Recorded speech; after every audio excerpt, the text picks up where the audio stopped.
Hello, c'est Arnaud. Dans cette nouvelle vidéo, aujourd'hui, on va différencier l'amour de la dépendance affective. Parfois, la frontière, elle est mince et justement, dans cette vidéo, on va voir comment bien différencier les deux. Tout d'abord, si tu regardes cette vidéo sur YouTube, sur la chaîne Éclairage Amoureux, n'hésite pas à mettre des pouces ou des commentaires. Et si c'est sur Facebook, Instagram ou ailleurs, n'hésite pas à mettre des commentaires et à partager cette vidéo si elle peut aider quelqu'un qui est dans le flou justement entre l'amour et la dépendance affective, et qui plus est si c'est une femme. Cette vidéo s'adresse aux femmes en priorité, puisque j'accompagne les femmes, mais je pense qu'elle pourrait être utile à certains hommes aussi d'ailleurs. Alors, le couple, c'est simplement un attachement à une personne. C'est quelque chose de basique, sauf que cet attachement, des fois, peut partir en dépendance. Et la frontière, elle est en fait assez mince entre les deux.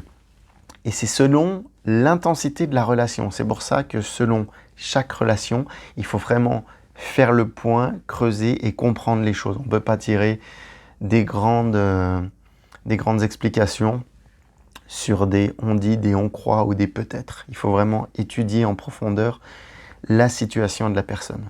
D'où l'intérêt des coachings d'ailleurs. Pas de thérapie, mais coaching. Il y a une vraie différence. D'ailleurs, si tu veux savoir la différence, n'hésite pas à me contacter. On en reparlera davantage. Et la dépendance, contrairement au couple donc, où il y a un premier attachement, la dépendance affective, il n'y a pas uniquement un premier attachement, mais il n'y a même plus d'équilibre, j'ai envie de dire. C'est-à-dire, c'est tout pour l'autre. Et c'est un peu le problème de la dépendance affective. Tu dépends de l'autre. Donc, il n'y a pas d'équilibre. Voilà. On va voir dans cette vidéo, ça va être vraiment un mini coaching, j'ai envie de dire, avec 4 questions que je vais te poser. Je vais te laisser écrire les questions, y répondre, et ensuite je vais te donner mon avis dessus. Sachant que dans un coaching classique, on creuse beaucoup plus. Donc là, je vais te donner un avis assez rapide. Tu ne seras peut-être pas forcément d'accord parce que c'est quelque chose que je fais face à une caméra et je n'ai pas forcément le retour d'une personne comme dans la réalité. Et puis parfois, il y a des choses qui peuvent être enfouies et c'est au fur et à mesure de creuser, de gratter, de discuter qu'on peut vraiment mettre à jour certaines croyances, certaines limites. Il y a beaucoup de choses en fait. C'est d'ailleurs le principe du coaching, j'ai envie de dire. Donc, on va voir, mais par contre, dans ces 4 questions, il faut que tu sois 100% honnête. Il faut que ça vienne vraiment de ton cœur. Il ne faut pas y réfléchir 3 heures. Il va falloir que tu y répondes de manière presque impulsive, j'ai envie de dire. Donc, n'hésite pas à les écrire et même à t'y replonger dessus une fois que tu les as écrits, que tu auras regardé cette vidéo, à t'y replonger peut-être le lendemain. Parce que la nuit, peut-être inconsciemment, tu auras réfléchi ou il sera passé des choses et tu verras les choses d'un autre œil. N'hésite pas à t'y replonger dessus. Ça sera assez important.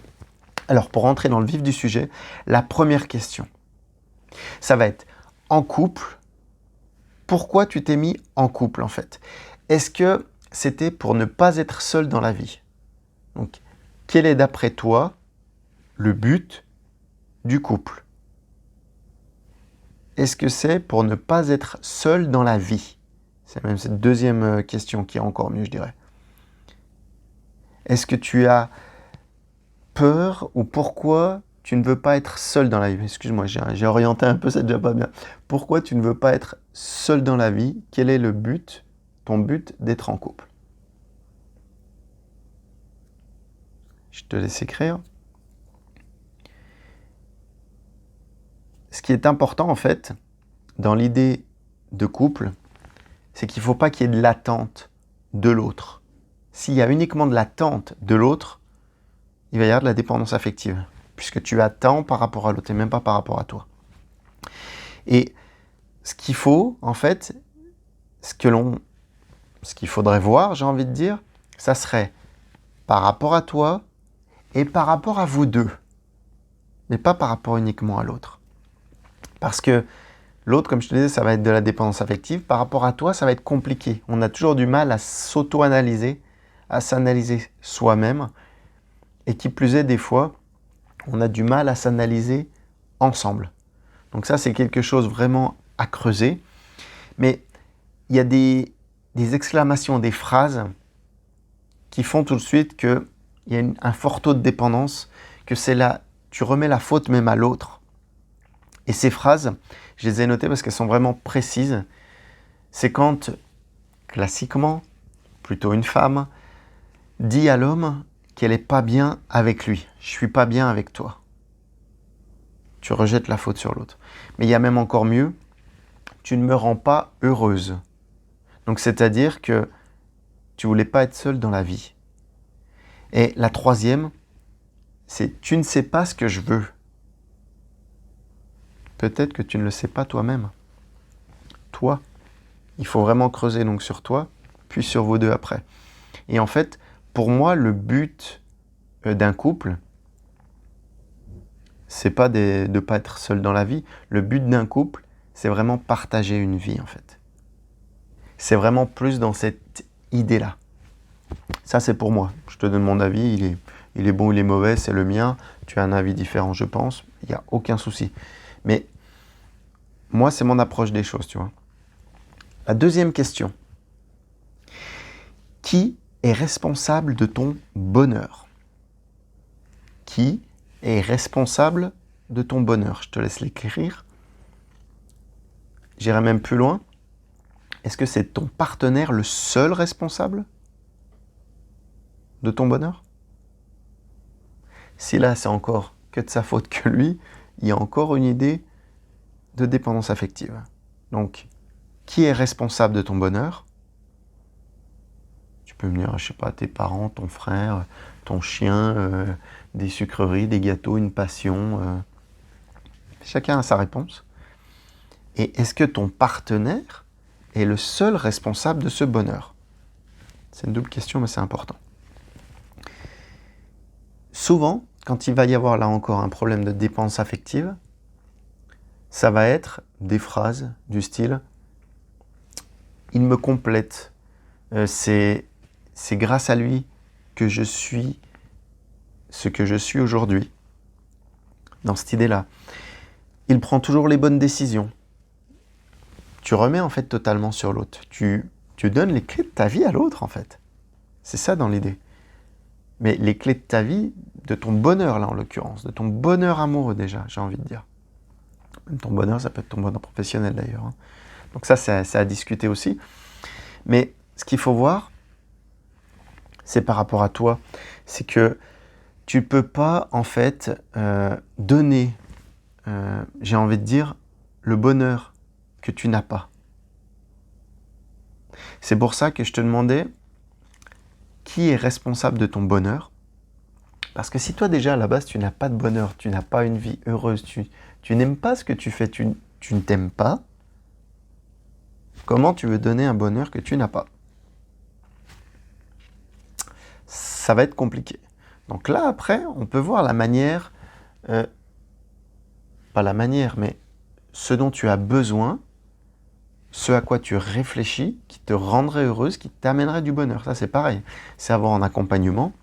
On creuse les choses, on pose des questions, mais le coaching, en fait, tu ne donnes pas les solutions. Le coaching, c'est la personne en face qui réfléchit parce qu'elle a les réponses enfouies. C'est ça, en fait. Donc, avec cette deuxième question, qui est responsable de ton bonheur? Est-ce que c'est uniquement ton partenaire le seul responsable? Ça peut déjà te faire pas mal réfléchir là-dessus. On passe ensuite à la troisième question. La troisième question, as-tu une vie personnelle? Oui, on parlait de couple, mais as-tu une vie personnelle hors de ce couple? Tu peux être en couple, mais tu peux aussi, et tu dois avoir une vie personnelle. J'ai envie de dire, c'est super important. Pourquoi? Parce que si tu n'en as pas, et si tu fais tout en fait avec ta moitié ou ton partenaire, tu n'avais pas de vie personnelle, encore une fois, tu dépends de lui. Et tu vas être trop fusionnel. On peut pas. On entend des fois, ouais, je suis fusionnel, c'est mon âme sœur. Il faut voir de la manière dont c'est appliqué, c'est vécu, comment c'est ressenti. Parce qu'à tout ça, il faut poser des limites. Il y a des personnes qui auront des limites plus hautes que d'autres, mais il faut qu'il y ait des limites, parce que ça peut exploser.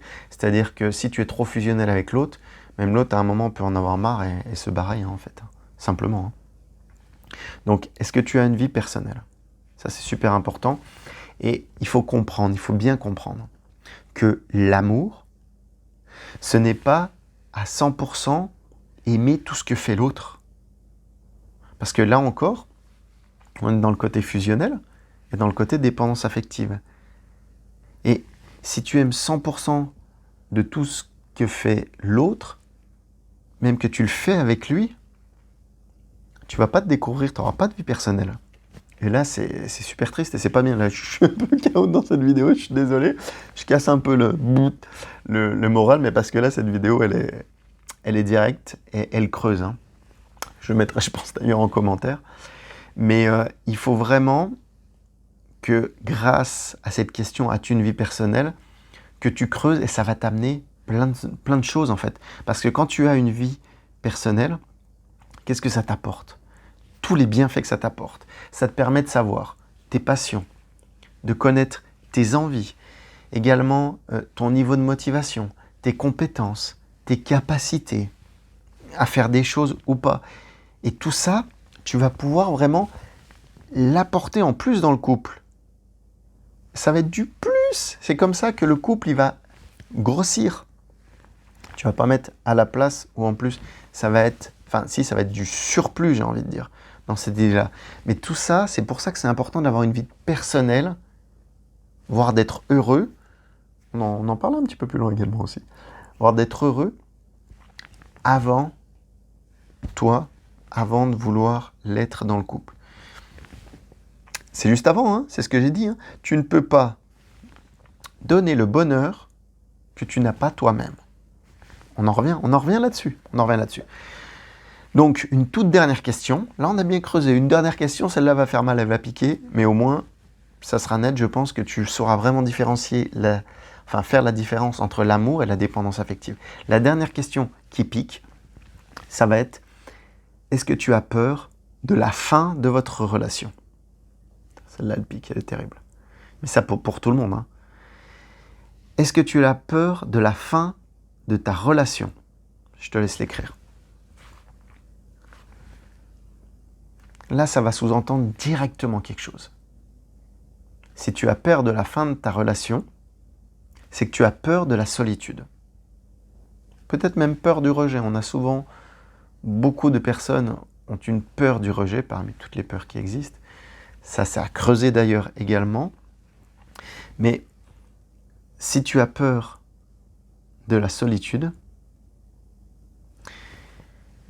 et que tu as peur de la fin de ta relation, tu vas aller plutôt dans la dépendance affective. Ça paraît logique à dire comme ça, mais il faut vraiment, quand tu le creuses, quand tu mets le doigt dessus, tu t'en rends compte davantage.